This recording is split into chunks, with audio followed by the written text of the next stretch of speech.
Um, okay. Sir, one would be most of the, since we have had a burgeoning of engineering colleges across the country, we might, I'm not sure on this, sir, I'm just taking a bit of a guess here, if that's okay. Sir, so hence the quality would have dipped of the graduates, that's one thing. And secondly, jobs which can allow such graduates to participate would also not be there. There's a deficiency in the jobs that has been created. Okay. What is the difference between direct tax and indirect tax? So direct tax is deducted at the source. It is the payer, the person who is paying. The tax is collected from the person who is paying. Paying? For the person who's paying? Paying in the sense like income tax, for example. It's a direct tax because I am paying income tax directly to the government. On the other side, let's say a consumption tax or GST for that matter, I would pay the shopkeeper, and it gets progressively collected. I think that's why it's an indirect tax. What is the main distinctive feature of these two taxes? One, progressivity, wherein indirect tax is not seen as progressive because all the income levels pay the same tax or the same product. On the other hand, direct tax, there is a progressivity, there are different income slabs. In that, I mean, it's the correct appreciation. Right now there are 4 or 5 slabs in GST. Yes, sir. But there is some demand that there should be a single slab. Yes. Different slabs allow for progressivity. Yes. You buy a luxury car, you pay 28% or whatever. Yes. And very essential things, you pay 5%. Yes. If you make it one Yes. at 10% or 12% or 15%, do you think it will become more regressive and the element of progressivity will be reduced? Can I take a second on that?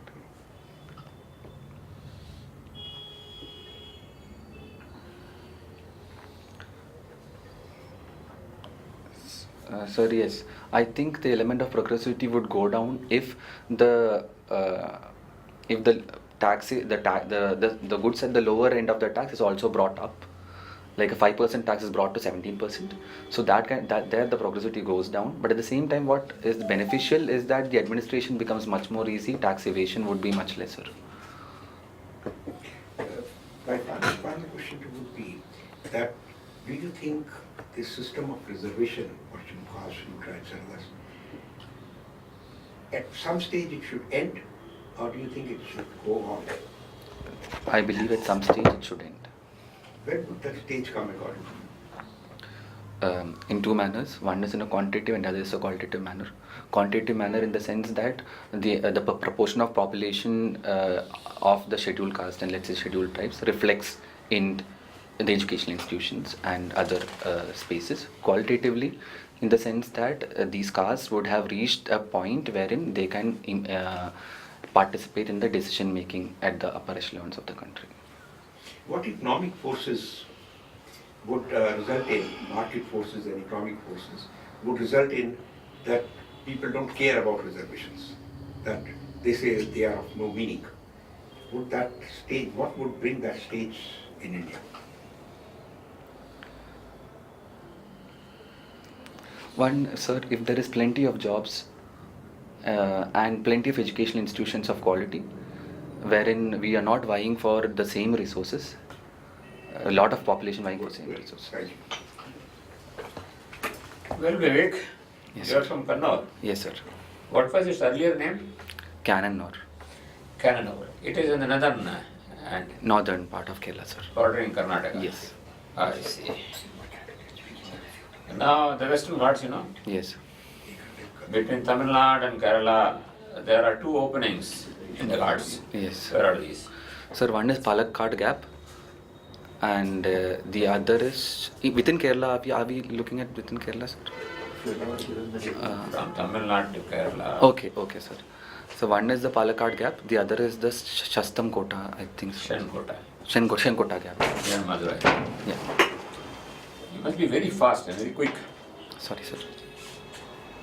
Now, this postal service. Who is in postal service? My mother, sir. Your mama.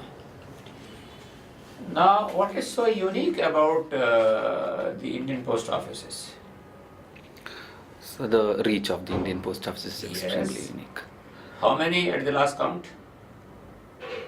Uh, I don't know exact numbers, sir, of post offices. But you should know its presence is 80% in. no, in Okay. almost every village. Okay, sir. Number of villages more than a lakh. This is also nearing lakh, a little more than a lakh. I mean, the helmets you leave, but main villages everywhere. And much after much delay and waiting, the government is making the best use of their reach. By By two things, I believe. One is they're launching the Indian Post Payments Bank. Second is tie up with e-commerce companies for logistics. we already have a network, they are loading it Yes. with more work without, unfortunately, giving facilities, without augmenting the facilities.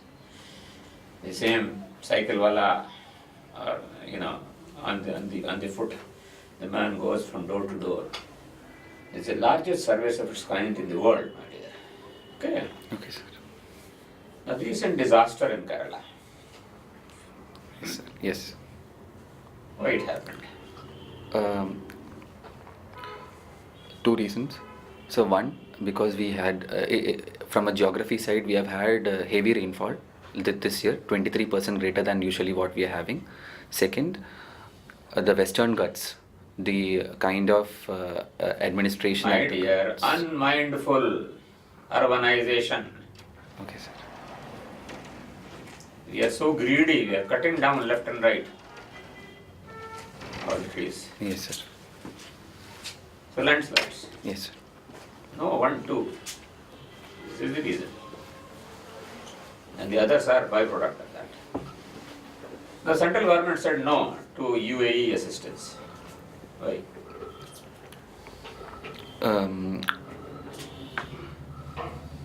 There is no precedence of such assistance for India from another nation till now. We do not have a policy also. So hence, without a policy, it became difficult for the center. You are not right. You remind me when we review. Okay, sir. Now you said because of lifestyle and the remittance economy, people are lazying around. But work has to go on. So the guest workers from Bengal, Bihar, wherever they come. So what happens? The frictions start, the fractures start, isn't it? And that get worsened because of the very peculiar system of a kind of double economy. The shadow workers. You know what shadow worker is there in Kerala? I'm not as familiar with the term, sir. Sorry. And it better be. There is a permanent worker. There is a worker. But he will not work. Okay. He will employ somebody else. Suppose he gets 10 rupees. He will keep 5 rupees with him, give 5 rupees to this fellow. So now that kind of thing. And you cannot employ somebody else because you have to go through this man. It's a parasite economy, parasite system or whatever it is. And since being the nature of the government and you cannot do much to change it. But there has to be something to make people work. If they don't work, it is very bad from health point of view, from various other points of view. What example they will give to their children. Then this Gulf is a very important sector for us. MENA states, 8-9 countries are there. As a country, India's foreign policy has been undergoing a lot of adjustment changes. What is the latest brand? Strategic partnerships. Strategic partnerships. With whom?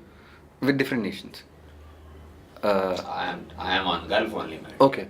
So, Again, you are making the mistake, not listening. I'm sorry, sir. Gulf has Saudi Arabia also. Gulf has Iran also. Shias and Sunnis, moderates, extremists. It has Qatar also. So how are you balancing? So one is this. I would go back to the strategic partnership. This thing where we are able to balance Israel, Saudi Arabia, and Iran's interest together. Go ahead, fast. So we bank on economy one. Do not intervene in their political disputes. We keep a very business kind of a relationship with these nations, rather than forming an alliance. See, geopolitical considerations, because they are full of money bags, isn't it? You can invest, you can do a lot of two-way business. But again, the political ideology is different. I was trying to know from you, how do they balance? Israel, yes, of course. So here, you have to play which country vis-a-vis which country, isn't it? Yes. There is one bloc which is headed by Saudi, another Iran, the third is, as I said, Qatar. So how are we doing it? Isn't it? Think of it. Okay, sir. And finally, this the colleague was asking you about the delivery system and things like this, citizen-centric. Your role will be provider of various services to the citizens, isn't it? You are answerable one side to the government and duty bound towards the Citizens. citizens. Okay, thank you. Thank you very much. Your interview is Thanks a lot, good. sir. We'll give you a little feedback. Please remain seated. Yes. I- May I use the pen? Yes, of course, you can write on anything you want to. And, you come across as a young person, pretty forthcoming. Everything is nice. Your expression is good. And you're well educated and you present your answers quite well. And I have only three things to tell you is that one is you have a habit of once or twice saying okay sir, okay sir. Avoid saying it because then you say it. Yes sir is a better thing. Okay is okay. Okay.